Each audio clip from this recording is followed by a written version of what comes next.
मैं अजय सर आप सभी विद्यार्थियों के समक्ष फिर से MBBI क्वेश्चन आंसर लेकर के उपस्थित हूँ।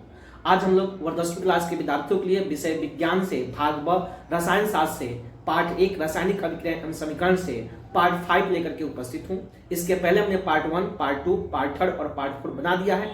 आप मेरे चैनल के प्ले लिस्ट में जाकर के देख सकते हैं या उसका लिंक हम डिस्क्रिप्शन बॉक्स में दे देंगे, आप वहां से भी जाकर के देख सकते हैं।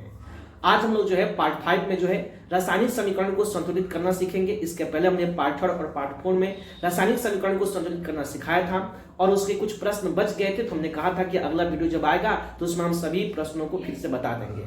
तो आशा करते हैं कि आपको यह वीडियो अच्छा लगेगा और जो भी बच्चे मेरे चैनल पर पहली बार है जरूर आप मेरे चैनल को सब्सक्राइब कीजिएगा, वीडियो को लाइक कीजिएगा, साथ ही साथ इस वीडियो को शेयर कीजिएगा और बेल आइकन को जरूर दबाइए ताकि इस तरह के MBBI क्वेश्चन आंसर आपका स्कूल में सबसे पहले मिले और आप अपनी एग्जाम की बेहतर से बेहतर तैयारी कर सकें।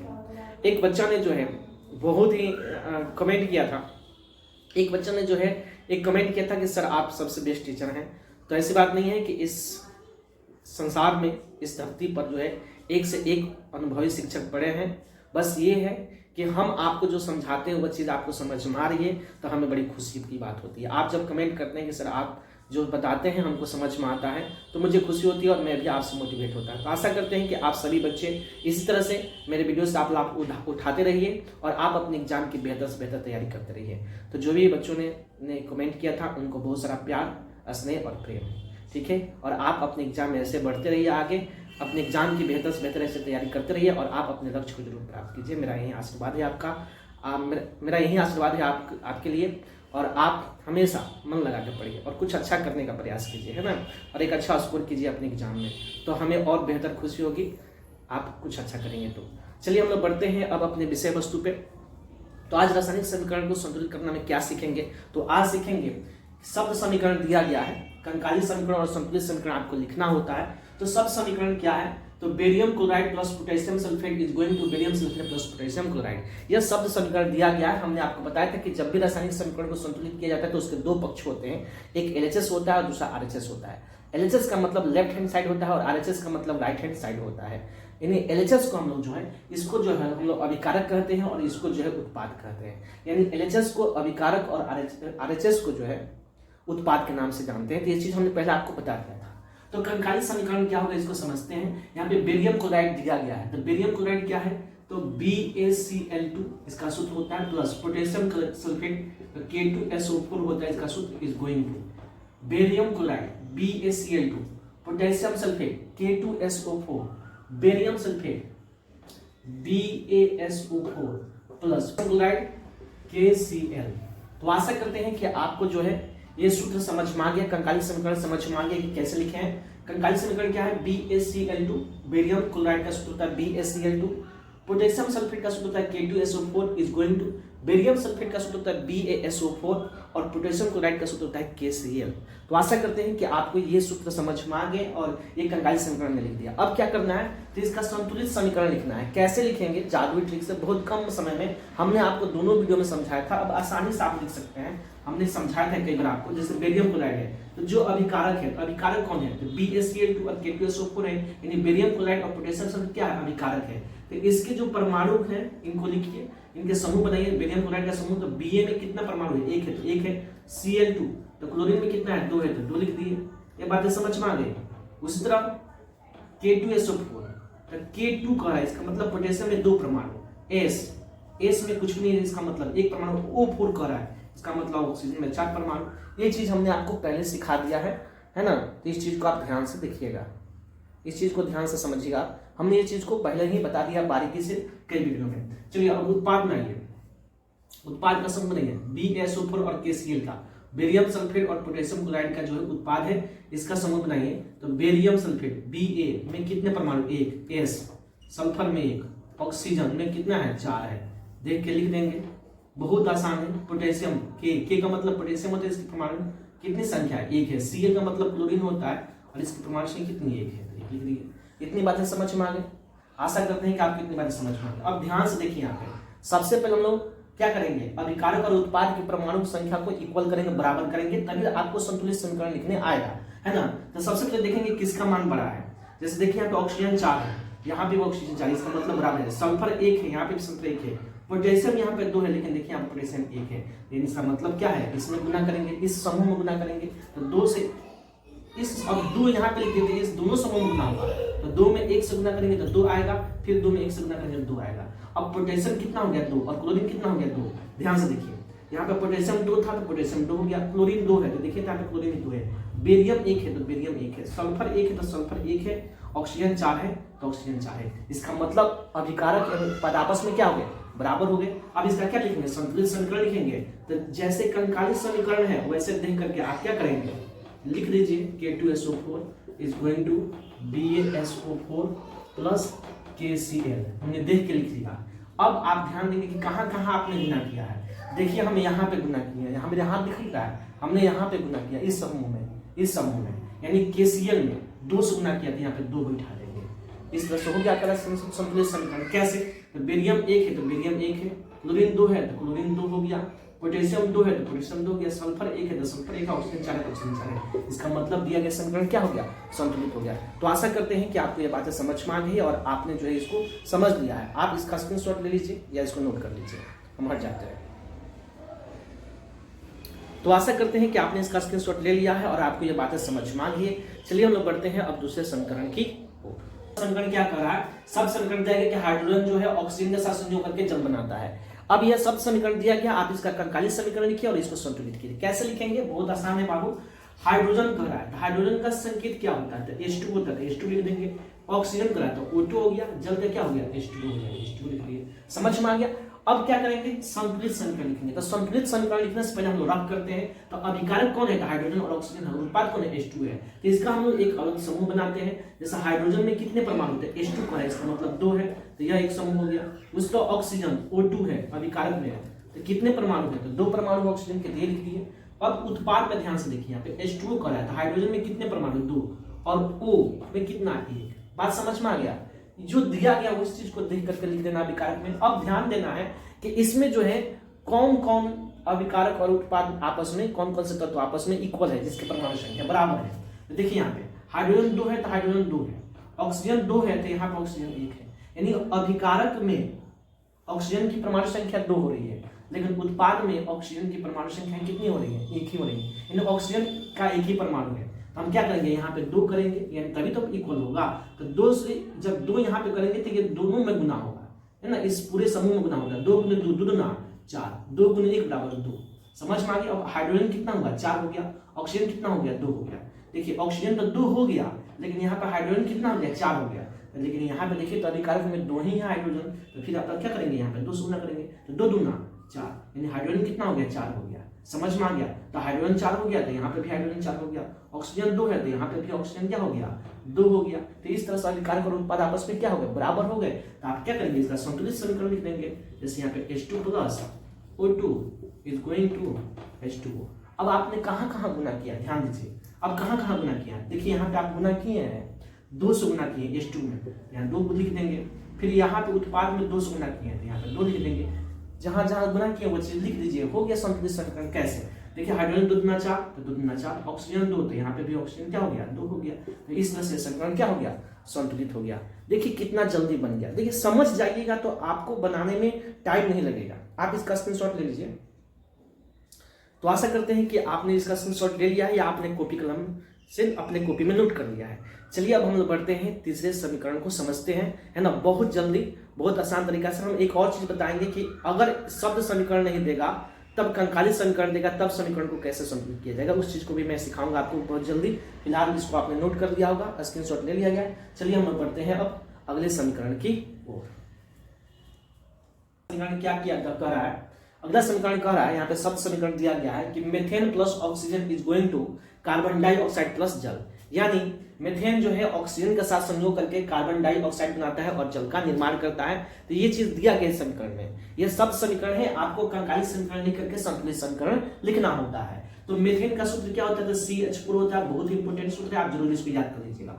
ऑक्सीजन का सूत्र O2 होता है, कार्बन डाइऑक्साइड का सूत्र CO2 होता है और जल का सूत्र H2O होता है। इतनी बातें समझ में आ गई। यह कंकाली समीकरण है, अगर आपको ये याद रहेगा तो आप आसानी से आप संतुलित समीकरण लिख सकते हैं। संतुलित समीकरण लोग जो है, बच्चा सब जो है या कोई टीचर जो पढ़ाते हैं तो उसको हवा बना देता है। अरे भारी नहीं है, बहुत ईजी, बहुत नॉर्मल है, बहुत ललीपॉप है, आप आसानी से इसको सीख सकते हैं।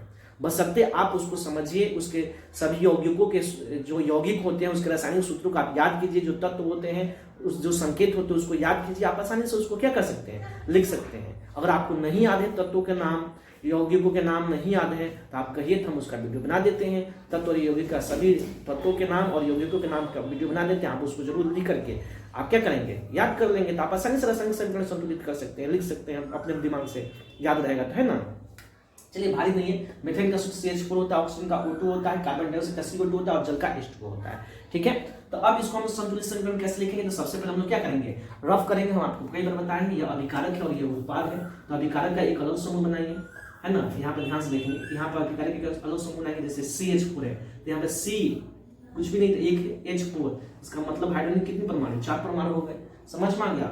उस तरह यहाँ पे ध्यान से देखिए O2 कर रहा है तो O कितना है, 2 है तो 2 कर दिए। यहाँ पे देखिए CO2 कर रहा है, कार्बन का 1 हो गया और ऑक्सीजन कितना हो गया, 2 हो गया। H2O कह रहा है तो हाइड्रोजन का कितना हो गया, 2 हो गया और ऑक्सीजन का कितना हो गया, 1 हो गया। ये बातें समझ में आ गई। तो ये जो है आपका जो है दिया गया है, रफ कर दिए। अब ध्यान देना है कि कहाँ कहाँ गुना करना है, ये बात हमें से रखे, कहाँ कहाँ गुना कीजिएगा आप ध्यान से समझिए। तो सबसे पहले बड़ा मान खोजिए। देखिए हाइड्रोजन यहाँ पे कितना है, 4 है, 4 है अभिकारक में, और उत्पाद में देखिए यहाँ पे कितना है, 2 है। तो इसको 4 कीजिएगा ना, तो यहाँ पे क्या करेंगे, 2 से गुना करेंगे, तो 2 दूना 4 और 2 एकम 2, समझ में आ गया।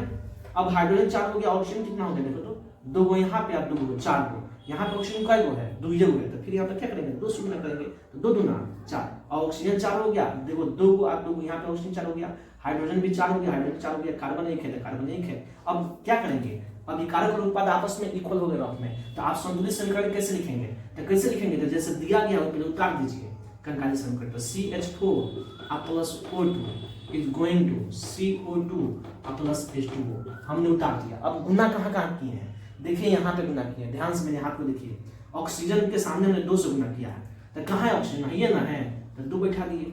देखिए H2O के सामने हमने कितना से गुना किया, 2 से, तो ये ना H2O है, यहाँ 2 बैठा दिए। अब देखिए तो कार्बन 1 तो कार्बन 1, हाइड्रोजन 4 तो हाइड्रोजन 2 दूना 4, ऑक्सीजन 2 दूना 4 तो 2 गो और हाइड 2 4 गो, इसका मतलब ऑक्सीजन भी 4 गो हो गई, तो समीकरण का हो गई, संतुलित हो गई। बात समझ में आई, देख के तरह से लिख दे होगा, जहां जहां गुना के लोग उतार दो, हो गई समीकरण संतुलित। कहाँ भारी बा, आसान बा, समझ जे बता आसान बा, ना समझ बता भारी बा, है ना। तो रासायनिक समीकरण संतुलित कोई बहुत बड़का बात नहीं है, बड़का होगा नहीं है, तो समझ में तो आसान बा। तो आशा करते नहीं कि तो की बात समझ में आ गई हुई।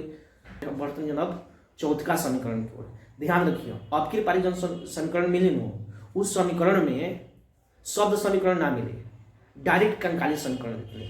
मान लो कि एग्जाम में डायरेक्ट कंकाली समीकरण दे दिलक, तब समीकरण कितना संतुलित करी तो और आसान बा। देखो यहाँ बोर्ड पर, तो चलिए अब हम लोग समझते हैं कि यहाँ पे जो है डायरेक्ट अगर कंकाली समीकरण दिया रहेगा तो उसका संतुलित समीकरण कैसे लिखेंगे। बहुत इजी है, बहुत नॉर्मल है, बहुत आसान है। हमने आपको बताया था कि अगर संतुलित समीकरण नहीं लिखना होगा, अगर कंकाली समीकरण डायरेक्ट देगा, शब्द समीकरण दिया तो थोड़ा सा आपको कंफ्यूजन होगा, क्योंकि शब्द समीकरण से कंकाली समीकरण लिखने में आपको जब तक तत्व के संकेत और यौगिकों के रासायनिक सूत्र नहीं याद रहेंगे तब तक आप बहुत मुश्किल है, बहुत नहीं लिख पाएंगे। लेकिन अगर डायरेक्ट कंकाली समीकरण दिया रहे या ढांचा समीकरण दिया रहे तो आप आसानी से संतुलित समीकरण लिख सकते हैं। कैसे, देखिए यहाँ पे बहुत इजी है। देखिए कंकाली समीकरण दिया है कि HNO3 प्लस CaOH का whole twice is going to CaNO3 का होल ट्वाइस प्लस H2O, अर्थात HNO3 का मतलब होता है नाइट्रिक अम्ल, CaOH का होल ट्वाइस यानी कैल्शियम हाइड्रोक्साइड, CaNO3 का होल ट्वाइस का मतलब कैल्शियम नाइट्रेट और H2O का मतलब जल होता है। तो ये बातें जरूर याद रखिएगा, ठीक है। अब संतुलित समीकरण कैसे लिखेंगे, तो यहाँ पे ध्यान से समझेंगे। पहले इसका क्या करेंगे, जो अभिकारक है और जो उत्पाद है दोनों का समूह बनाएंगे, और बनाने के बाद क्या करेंगे, सब अभिकारक और उत्पाद की जितनी भी परमाणु संख्या है उसको इक्वल कर देंगे, हो गया समीकरण संतुलित। जैसे यहाँ पे HNO3 में, तो H में कितने परमाणु, तो एक N है, N का मतलब नाइट्रोजन में कितने परमाणु, O 1 है, O3 ऑक्सीजन में कितना है, 3 है, तो 3 लिख दिए, है ना। देख के लिख लेना, COH का होल ट्वाइस, कैल्शियम हाइड्रोक्साइड, तो कैल्शियम में कितना है, 1 है, OH का होल ट्वाइस, इसका मतलब O में कितने परमाणु, 2 परमाणु, यहाँ पे 2 लिखेंगे। H का होल ट्वाइस, तो H में कितना है, 2 है, तो 2 लिख दिए। नहीं समझ लो, OH का होल ट्वाइस, इसका मतलब O के लिए भी 2 परमाणु है और हाइड्रोजन के लिए भी क्या है, 2 परमाणु है। वही चीज यहाँ पे लिख देना है। समझ में आ गया, आशा करते हैं कि आपको समझ में आ गया। अब उत्पाद के लिए समूह बनाइए, CaNO3 का होल ट्वाइस है, इसका मतलब Ca है, तो कैल्शियम में कितने परमाणु, 1, NO3 का होल ट्वाइस, एन में कितने परमाणु, तो देखिए तो यहाँ पे कुछ नहीं, तो एक गुने 2 बराबर 2, यानी नाइट्रोजन में 2, और O3 है तो O और 3 यहाँ पे होल ट्वाइस है, 3 गुना 6, ऑक्सीजन कितना हो गया 6 हो गया। बात समझ में आ गया। उस तरह यहाँ पे H2O है, हाइड्रोजन कितना 2 और O 1 है, 1 लिख लेंगे। बात समझ में आ गया। चलिए अब ध्यान से समझेंगे, इतनी बातें समझ में आ गई ना अभी कारण कैसे हुआ ये। चलिए आशा करते हैं कि आपको ये बातें समझ में आ गई। अगर पहले का वीडियो भी आप लोग देखे होंगे रासायनिक समीकरण तो आप जरूर समझ गए होंगे, बहुत ईजी। कंकाली समीकरण अगर दिया रहेगा और संतुलित समीकरण लिखना होगा तो बहुत आसान बात, बहुत ईजी बात समझो ना बबुआ। अगर तू वाकई में 10 क्लास के एग्जाम की तैयारी करो तो ईमानदारी से तो हर बात जरूर समझ में आए। का है कंकाली समीकरण अगर दिले रही तो संतुलित समीकरण लिखल बहुत आसान बा, बहुत ईजी बा। खाली देख करके अभिकारक और उत्पाद के परमाणु संख्या लिख देगा और बाद इक्वल कर देगा, बराबर कर देगा। कितना से गुना करबा कि बराबर हो। देखो यहाँ सबसे पहले बड़का मान खोजो, ठीक बा। सबसे पहले बड़का मान तो ऑक्सीजन के मान 6 और 1 7, ध्यान रखो। ऑक्सीजन के मान 2 और 3 2 5 तो 7 हो ही विषम संख्या कब ना, ये माइंड में हमरा से याद रखिए। 3 2 5 हो गए है ना, यहाँ हम 2 से गुना कर देंगे, 3 दूना 6 और 2 8 और 6 और यहाँ 2 से गुना कर देंगे 8 ना हो जाएगी। ना समझ में फिर से समझो, फिर से समझो, ना समझ में फिर से समझो। 6 गो आएगो 7 और उत्पाद में ऑक्सीजन का आएगो 7 गो। यहाँ देखो 3 गो और 2 गो 5 गो, ऑक्सीजन के 3 आ यहाँ 1 2 तो 3 2 5 5 गो तो 7 के आई 7 अगर हम आइयो जाइए तो फिर और ही ना बराबर हुए तो हम क्या करेंगे यहाँ 2 से गुना करेंगे। तो 2 से गुना करेंगे सब में गुना है, 2 गुने 1 तो 2, 2 गुने 1 तो 2 और 3 गुना 6 हो। बात समझ में आ गई। तो देखो तो 6 गो ऑक्सीजन का बोले 6 गो आई 2 8 गो भाई, समझ में आता 6 गो और 2 गो 8 गो। अब यहाँ गिना 6 गो आई गो 7 गो, तो अगर हम फिर यहाँ 2 से गुना कर दें तो 2 दूना 4 गो हाइड्रोजन और 2 गुने 1 बराबर 2, ऑक्सीजन 2 गो तो 6 गो और 2 गो 8 गो ऑक्सीजन ना हो गई, आसान हो गई। अब हाइड्रोजन 4 गो तो देखते हैं 2 गो हाइड्रोजन और 2 गो हाइड्रोजन 4 गो हो गए। नाइट्रोजन 2 गो बा तो देखते हैं नाइट्रोजन 2 गो बा, कैल्शियम 1 गो बा तो कैल्शियम 1 गो बा, हो गई संतुलित।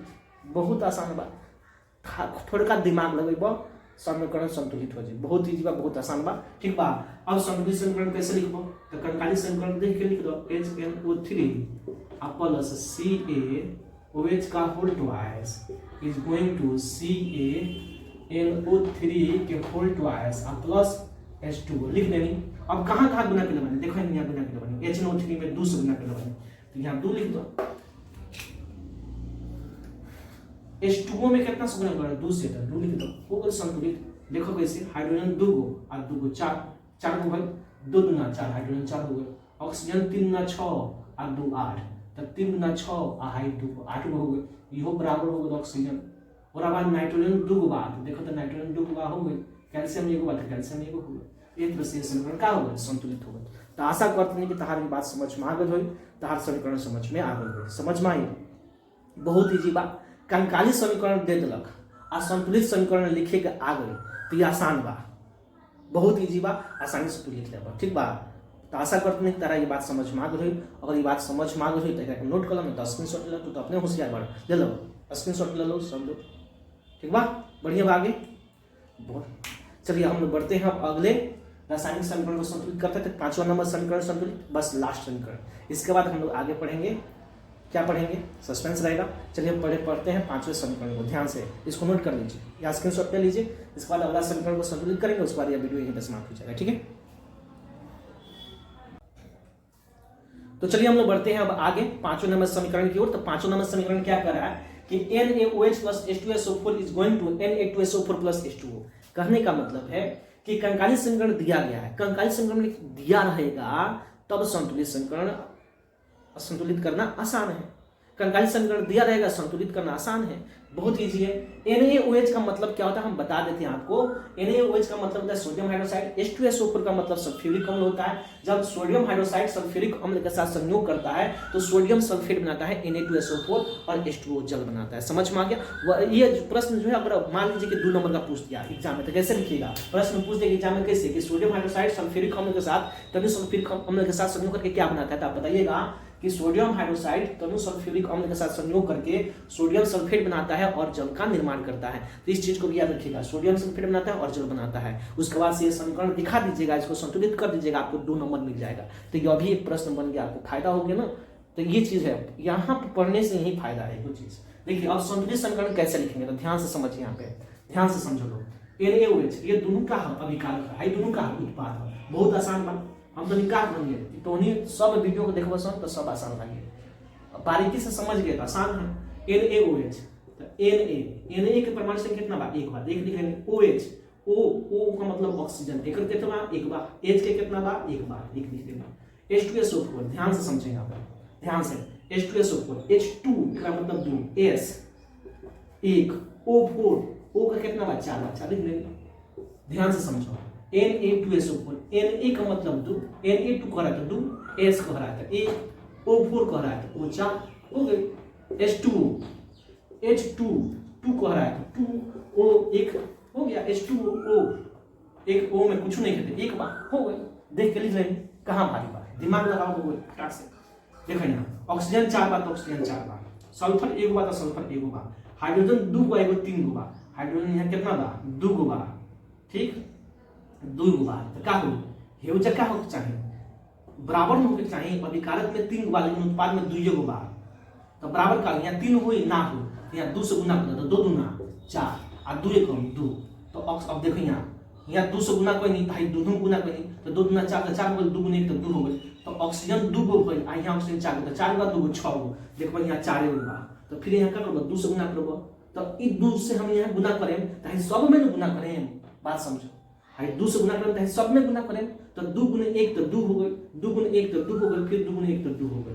एक मतलब ऑक्सीजन कई हो गए, 2 गो, आ ये 4 गो, तो 4 बार 2 गो 6 गो, एक बार 4 गो आ 2 गो 6 गुना हो गए। हाइड्रोजन 2 दूना 4, तो 2 गो हाइड्रोजन है दिया, 2 हाइड्रोजन 4 गो हो गए, 2 2 4। और सल्फर 1 वाला देखो, सल्फर 1 बार, तो एक का हो गए, अभिकारक और उत्पाद के परमाणु संख्या आपस में बराबर हो गए। बात समझ में आएगा। अरे भोजपुरी बोल देने तो कोनो दिक्कत नहीं है ना, बिहार के हल तो समझ में जरूर आए। बिहार बोर्ड के विद्यार्थी हल तो तारा भोजपुरी जरूर आई, ध्यान से समझो।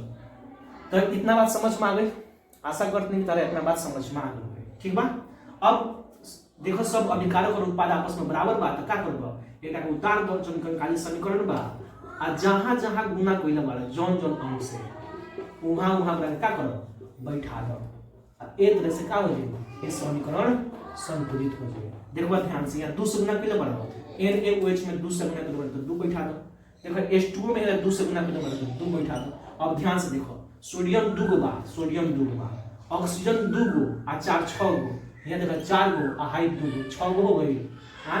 हाइड्रोजन 2 गो आ 2 गो 4 गो, देखो 2 दूना 4 बा, एक मतलब ये समीकरण का हो गए, संतुलित हो गए। तो एक स्क्रीनशॉट ले बात ले लो, उतार लो। तो आशा करते नहीं कि तुमने रासायनिक समीकरण को संतुलित कर ले, बस समझ में आ गई तुमने के, ठीक बा।